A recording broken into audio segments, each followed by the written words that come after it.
Hey everyone! If you're looking for a hybrid expedition with equal parts Arctic adventure and traditional cruise comforts, this one might just be for you. I'm your host Jason Lippert, and you're watching Popular Cruising's review and deck-by-deck tour of Hurtigruten Expeditions Fridtjof Nansen. Low on deck 4 is the ship's unique and very convenient gangway. You might picture it deploying outwards like an integrated tongue as the shell door folds up and tucks out of the way.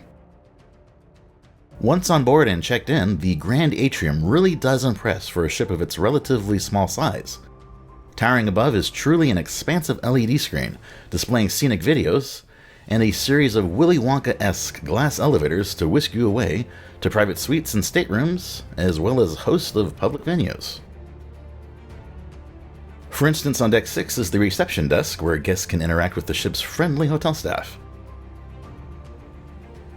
Or similarly down the way, the expedition desk is on hand to answer any adventure-related questions of the expert expedition staff, which is part of the much larger Nansen Science Center.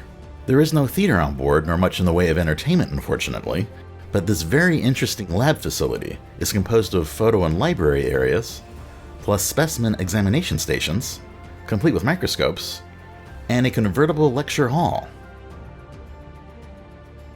The seating space is surprisingly small for the capacity of the ship, but seminars are also simulcast to cabin televisions. And should more room be required, the wall and LED panels can be swung and slid into different configurations, or according to the tracks visible in the ceiling. However, I never did see any other arrangements, and it would appear the movement of the screens has caused some damage to the video panels. Still, the likes of Icelandic orientations and lectures are well received throughout the sailing. But before we get too far ahead of ourselves, I'd like to remind you to please subscribe to our channel if you haven't already done so, while hitting that bell icon to be notified when our latest videos are published. We do sure appreciate it. Delving even deeper into the Science Center is a separate conference-like room, as well as interactive tabletop displays, pulling up maps of the journey along the way. The library selections are also really quite extensive, ranging from children's books and magazines, including lots of National Geographic ones, to an array of fiction volumes. And of course non-fiction ones related to polar discovery and more adventures, available in multiple languages no less. There's also a sizable collection of games to check out, plus a veritable museum's worth of exhibited bones, such as all these wildlife skulls and other appendages. It really is an impressive facility overall, especially its lab, that invites passengers to get hands-on experiences with live specimens as well, like microscopically observed jellyfish, seen both small and up close, as well as magnified largely on screen, with field experts ready to explain it all. But folks, it's not all work and no play here, thanks to the presence of adjacent wine refrigerators and a well-stocked self-serve coffee and tea station. What's more next door is a retail shop that is also very well stocked, ranging from cold weather fleece clothing and adorable plush to always exceptional Helly Hansen gear. I just love this stuff. There are also notebooks to jot down your memories in addition to super cool self-spinning MOVA globes. Also on this level at the stern is the first of the ship's 2 complimentary restaurants. The Aune is the main dining room for breakfast, lunch, and dinner. The venue itself is brightly lit with so many windows, with morning and midday meals available self-served from the buffet, and evening ones as full service. And the array of cuisine is a mix of what I would say is comfort foods and other European favorites. Really anything from fish and chips to soups and a fresh salad bar, charcuterie meats and cheeses, ice creams and fruits, and other tempting desserts. Everything is also so nicely casual on board, with no real dress code. Even when sitting down at meals when the food is elevated, but never with any pretense. Gourmet dishes I enjoyed include a refreshing shrimp salad, a colorfully and kinetically plated delicious beef tenderloin, and tasty caramelized apples with crunchy crumbles and hazelnut ice cream. On the opposite side is the somewhat difficult to define Fredheim. The alternative diner of sorts is available for sit-down meals as well as takeaway selections, since there is unfortunately no room service available. But note that strangely, not everything on the restaurant menu is available to be taken back to your cabin. The very eclectic assortment here includes what the venue calls tortillas, but are really quesadillas, great Asian-style dumplings and a hearty king crab roll, hot dogs or really regional sausages, sweet waffles that are essentially fruit-topped pancakes, and various milkshakes even. These are my favorite, before enjoying takeaway items back in your cabin, such as a bland, so-called chicken stick, or skewer really, or much better gourmet burgers and fries.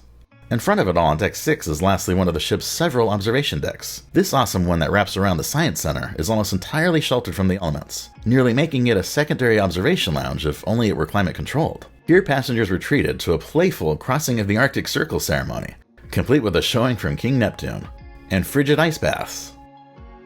Finished off with a spoonful of, not sugar, but rather pungent cod liver oil. That is thankfully chased down with none other than a shot of potent aquavit. Just above on Deck 7 are open stairs leading from the first observation deck to another. Fully in the open, and ideal for photography,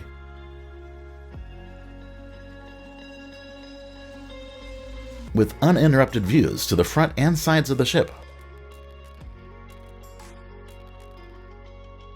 Central on this level is also an indoor gym, complete with treadmills, motion studio space, and several other pieces of exercise equipment, all to help work off the ship's multiple meal services. Across the way is the wellness spa. Beyond the inviting desk is a small relaxation lobby, but surprisingly no contiguous access to a sauna. That is instead located elsewhere. But there are of course a few treatment rooms to enjoy the likes of a lovely hot stone massage or other body nourishments. Heading up to Deck 8 is where my Olaf Dietrichson named Expedition Suite 827 was situated, with welcome aboard gift and teddy bear approved plush bedding, above which was a European electrical outlet and USB charging port, as well as handy reading light on both sides. Additionally to the one side is a bonus set of cubbies, but the bulk of storage is along this long array of closet and cabinetry space, all of which are quite spacious. By the way, when you're ready to book your Hurtigruten expedition cruise, we recommend doing so through our sponsor, Fairy Godmother Travel, who will magically take care of all your trip planning absolutely for free. To get your complimentary quote, click on the link right here, or call the phone number, or message the email address below. Just inside the front door is yet another shelf and pocket, although the latter sure seems too small for any real charging purposes. There are also plenty of wall hooks, both outside and inside the bathroom. And the bathroom itself is the only oddity to this otherwise spacious suite location. The sink and its storage are well laid out, but the toilet is a bit cramped, and the shower is long enough, but comparatively quite narrow. At least there's a requisite shaving ledge. Outside in the cabin is a touch panel thermostat control and large flat panel television for watching said simulcast lectures, or a wide array of included on-demand programming. And on the other side of the suite is a lovely living area with sofa, dining table, and vanity desk and chair. Included therein is a complimentary mini fridge, plus welcome bottle of champagne, snacks, coffee station, behind which are more plugs, and free reusable water bottles, as well as another 4 bottles of included wine. Although I still prefer pre-filled water bottles, filtered water stations are available throughout the ship, and the sheltered balcony is great to go out on to gauge the day's weather even when beautifully snowing. Up again on Deck 9 is the ship's third restaurant. Lindstrom is a fancier alternative sit-down venue that is free for suite guests, but an added charge for everyone else with a reservation. While the food here is fancier, the dress code still is not. I loved being able to wear shorts here, and others were even comfortable in hoodies. With a focus on Norwegian heritage, hearty amuse-bouches began excellent meals here. Before appetizers such as this mouth-watering crab and seafood course, or a delightful salad of chèvre and beetroot. For an entree, I was able to order a makeshift surf and turf, combining filet mignon and shrimp risotto. And desserts included classics like crème brûlée, as well as an excellent lemon tart, all followed by concluding pedophores. Jumping up to deck 10 and stretching from the upper end of the impressive atrium is where guests will find the ship's true observation lounge. And it sure is a great one. Besides a ton of seating facing the windows, as only makes sense versus competitors that sometimes surprisingly face away, there are a couple of extra LED screens here for additional presentations, such as Arctic guidelines, which are adorably animated, as well as basic book readings, which surely is not enough to qualify as shipboard entertainment, nor is an admirable crew band, illustrating just how sadly sparse nightlife offerings are on board. Still, the Explorer Lounge itself is a highlight, especially its forwardmost daybeds, for reclining while taking in the passing scenery. And there is a piano on hand, in addition to a discovery desk for checking out classic cartography, and the bar here has great seating. Not to mention service, and of course drinks, extending to available aquavit tastings, and a delicious daily free cake. And that still does not yet cover the rest of the inviting seating, which continues on the other side. The central flow fireplace looks cool, but is just for show. It's really the sauna next door where you can actually warm up. Again, it is strange that the sauna is not connected to the aforementioned spa, but it's free to use and comes complete with showers and lockers. And of course a view that better justifies its location. If anything, the rest of the spa should also be on this level in my opinion. Also nice outside and astern is a bonus pool bar, which serves extra cost beverages for those willing to brave the elements for an otherwise welcoming set of hot tubs, and infinity pool that would only be made better if they were inside. Both are great on a sunny day, and even on a rainy one. But the chilly Arctic air did eventually chase me away.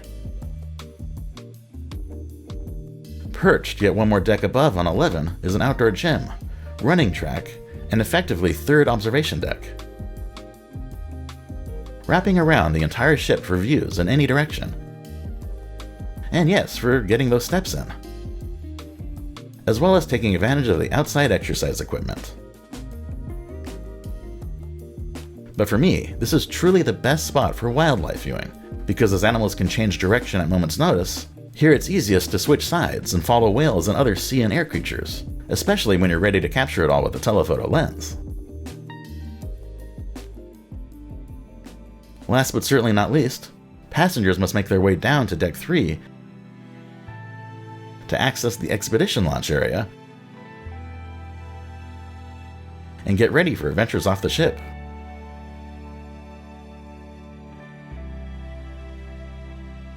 Some of the expeditions we enjoyed involved stepping out onto the tender/Zodiac platform, where after briefly bobbing, the tender motored around the ship for a great vantage point off her shapely stern.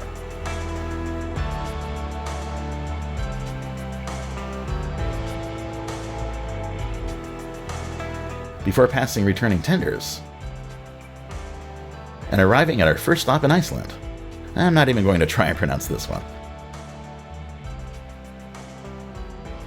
This little village was quaint, but also dramatic in its own way, giving off small fishing village vibes,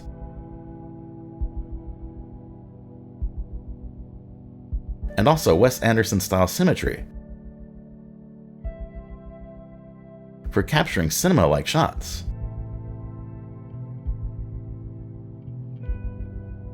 Some ventured for a little hike to see the town's lighthouse,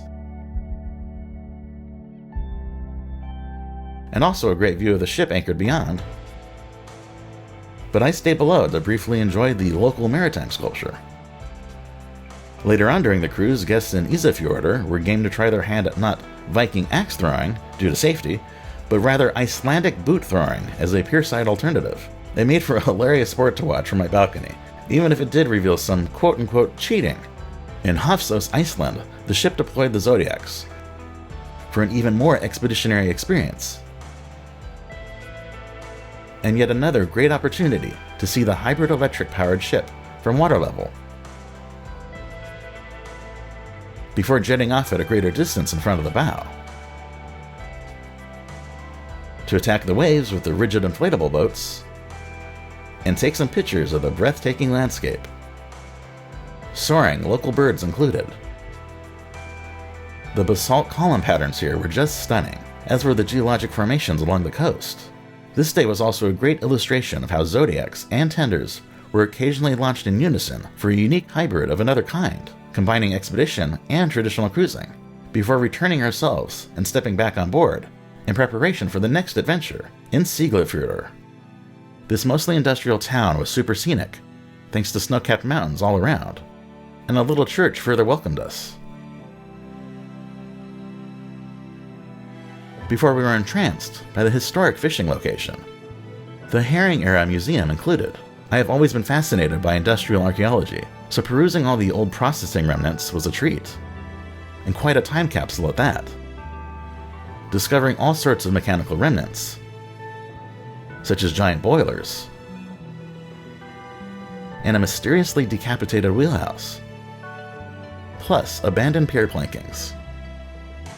But it was at the remote island of Grimsey, Iceland, that I officially crossed the Arctic Circle. Its sign even showed us how far away we were from the rest of the world, before hiking from sea level all the way up to the top of the cliff, and then down on the other side to not just sail past the longitudinal line, but actually walk to the marker. And thankfully, I had lots of puffin friends to encourage me along the way, because the journey was much more strenuous than I originally expected, so having these cute fellows as companions made it that much more worthwhile. After making it over the dramatic cliff, technically this sign is where the polar circle is actually crossed, but I decided to keep going to reach the ceremonial marker, which is pretty much a carbon copy of the boulder from Indiana Jones and the Raiders of the Lost Ark, if you ask me. Huzzah! I finally made it! Only to have to retrace all of my steps, with my puffin friends still by my side, to return back to the ship, on board again, which gave one final view of just how far I had hiked that day to make it to the Arctic Circle ball marker. Now to conclude with our Fridtjof Nansen pros and cons. The things we disliked as pains in the aft are the unusual spa facilities for being split away from the sauna, sadly very few entertainment offerings, and lack of room service and resulting odd takeaway dining. But what we most liked and could take a bow are the neat hybrid traditional and expedition cruise format, including otherwise yummy food, great science lab and programming, and overall casual, unpretentious style of Hurtigruten sailing. Thanks so much for watching. If you would, as it really does help support us, please like this video with a thumbs up and subscribe to our channel, while hitting that bell icon to be notified of new videos. Watch our other ones and visit popularcruising.com.